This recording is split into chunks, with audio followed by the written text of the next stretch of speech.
Hola, yo soy Jern y este es mi canal de YouTube.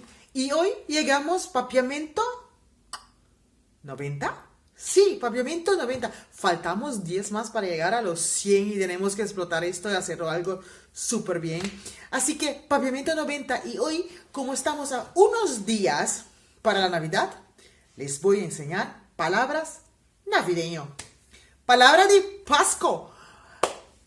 Pero antes me gustaría invitarte a que suscribas a este canal, dale like a este video, sabes que va a estar bien. Sígueme por mis redes sociales que tengo Facebook, Instagram y TikTok. Comparte al final este video a cada esquina y recuerda, si todavía no has visto los otros 90 videos, los otros 89 videos, tiene que pasar ahí, que hay una lección completa de papiamento en mi canal.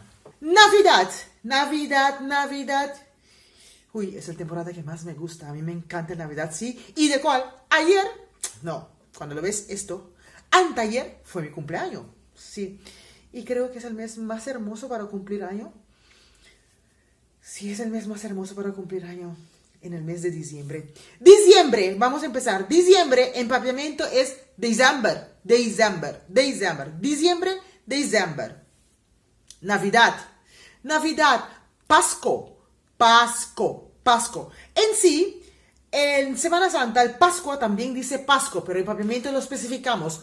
Pascua de nacimiento, ¿cuál es el 25 de este mes?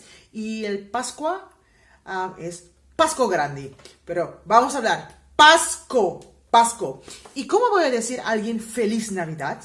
Feliz Navidad en papiamento, Bon Pascua, Bon Pascua, Bon Pascua, Bon Pascua.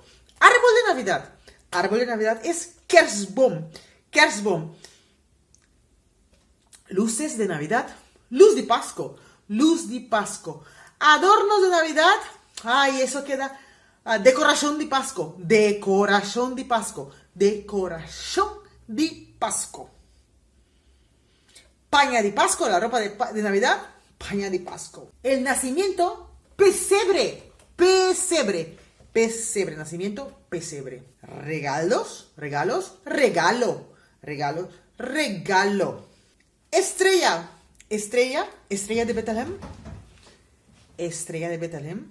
Estrella, estrella, estrella, estrellas, estrella. Los tres reyes, tres rey. 25 de diciembre, 25 de diciembre, 25 de diciembre. Cena de Navidad, comida de Pascua, comida de Pascua. Bueno, y con esto los dejo porque ya sabe cómo decir a tu vecino, a tu amigo ahí en Aruba, en Bonaire, Curazao, un feliz Navidad. ¡Bon Pascua! Nos vemos en el próximo video. Chao.